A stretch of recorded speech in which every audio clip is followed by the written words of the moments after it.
Hai, bertemu lagi dalam pembelajaran bahasa Indonesia. Dalam video kali ini kita akan bersama-sama mengidentifikasi teks laporan hasil observasi bersama Anton Data.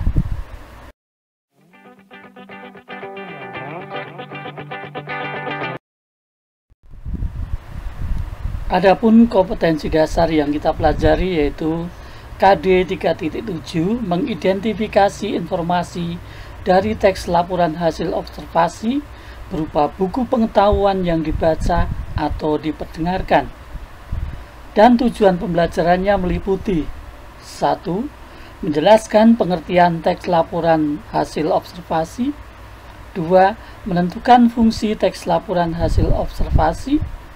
3. Menemukan informasi dalam teks laporan hasil observasi. Dan 4. Mengidentifikasi ciri isi teks laporan hasil observasi.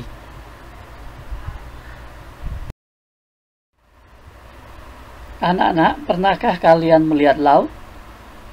Jika pernah, dalam rangka apa? Berwisata? Tugas sekolah?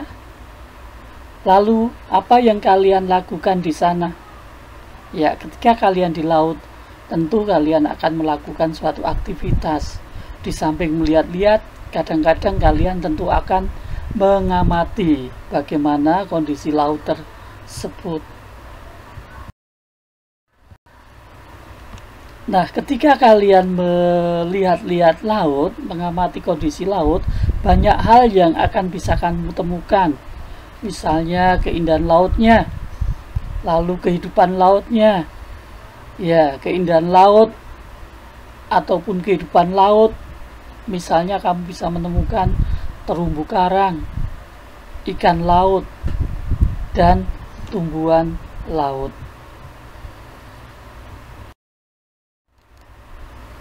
Ya, setiap benda atau peristiwa sesungguhnya merupakan objek yang menarik untuk diamati.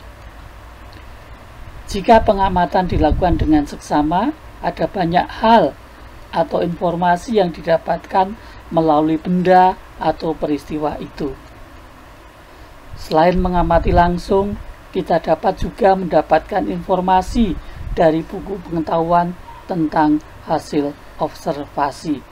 Anak-anak, ketika kalian di laut, kalian bisa mengamati banyak hal.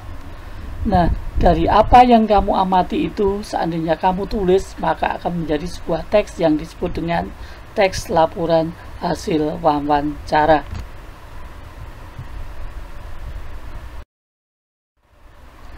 Nah, berikut ini adalah contoh teks laporan hasil wawancara yang didasarkan sebuah pengamatan atau observasi terhadap kehidupan laut. Judul teksnya Biota Laut. Biota laut adalah seluruh makhluk hidup yang berkembang biak di laut. Biota laut yang ada di perairan Indonesia merupakan salah satu kekayaan yang sangat berlimpah. Biota laut itu diantaranya ada terumbu karang, ikan, dan tumbuh-tumbuhan laut yang menjadi bagian dari ekosistem laut. Terumbu karang di Taman Nasional Bunaken sangat banyak jenisnya. Terumbu karang ini hidup di pantai atau daerah yang terkena cahaya matahari dan hidup di perairan yang berada kurang lebih 50 meter di bawah permukaan laut dengan suhu tertentu, serta di air jernih yang tidak terkena polusi. Di samping terumbu karang, Taman Nasional Bunaken juga dihuni beragam jenis ikan, seperti ikan kuda, kusumi, oci putih, lolosi ekor kuning, dan gurupa. Ikan lain di laut Indonesia yang sudah dijadikan industri antara lain ikan tuna, tongkol, tenggiri, kerapu, dan baronang. Di samping terumbu karang dan ikan, laut Indonesia juga memiliki tumbuhan laut. Di Pulau Pari, Kabupaten Kepulauan Seribu misalnya, dibudidayakan rumput laut dan penanaman bakau. Rumput laut di sini sangat beragam bentuknya. Ada yang bulat seperti tabung, pipih dan gepeng, ada yang bulat seperti kantong, dan ada juga yang terurai seperti rambut. Semua dapat hidup karena perawatannya dipantau secara berkala untuk melihat perkembangannya. Ketiga biota laut tersebut sangat bermanfaat bagi kehidupan manusia, seperti ikan dan rumput laut yang bermanfaat bagi kesehatan karena mengandung gizi. Terumbu karang juga berguna bagi ekologi dan ekonomi.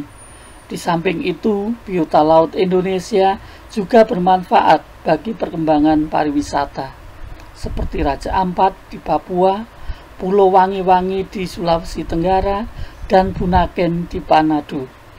Keragaman biota ini juga bermanfaat bagi lingkungan, terutama bakau yang telah menahan abrasi dari besarnya hantaman gelombang dan ombak laut. Diadaptasi dari buku siswa Kemendikbud.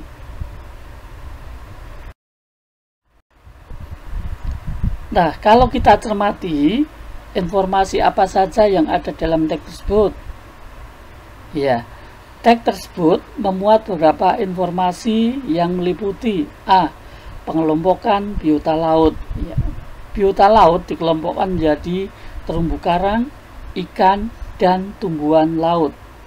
Informasi kedua berupa jenis-jenis biota laut. Nah, biota laut menurut teks tersebut dibedakan menjadi jenis terumbu karang, jenis ikan, jenis tumbuhan laut.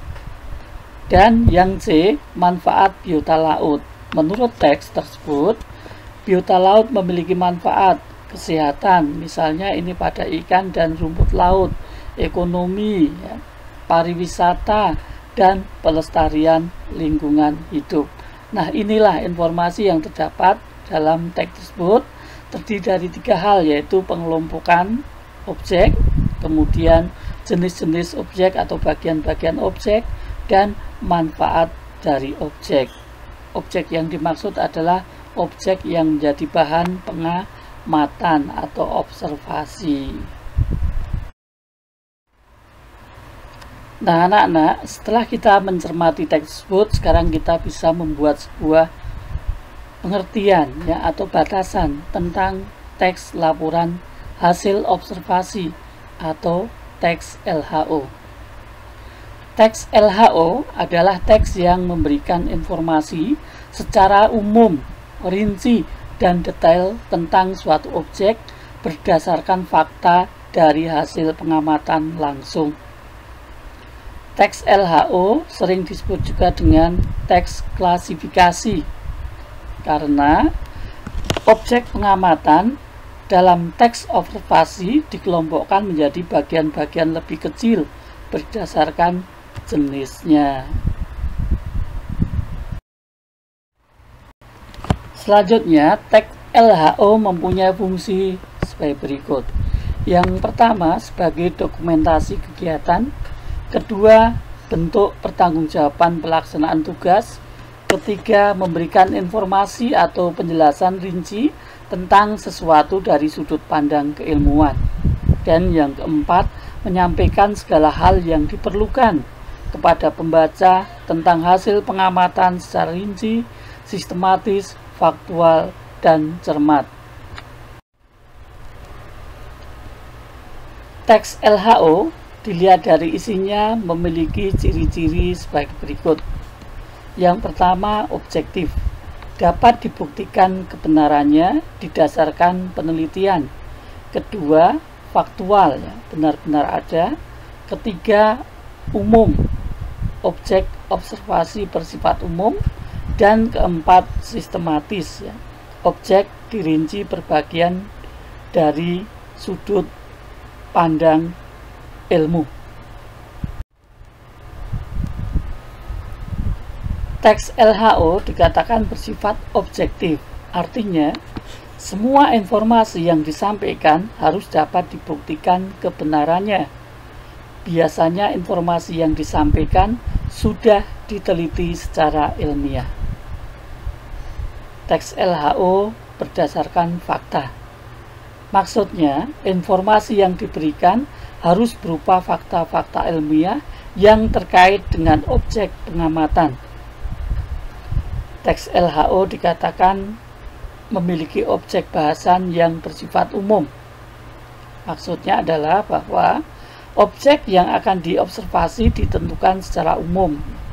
Misalnya, penulis akan mengobservasi tentang burung, maka tidak perlu menentukan satu jenis burung, melainkan langsung dapat mengamati semua jenis burung. Ciri yang D, objek dirinci secara sistematis dari sudut pandang ilmu. Maksudnya adalah isi laporan dibuat secara rinci per bagian-bagiannya. Penulis dapat menyebutkan, misalnya jenis-jenis burung, cara perkembangbiakannya, dan jenis makanannya.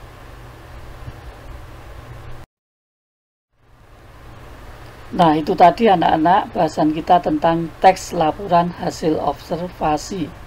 Sebagai latihan, kerjakan tugas berikut ini.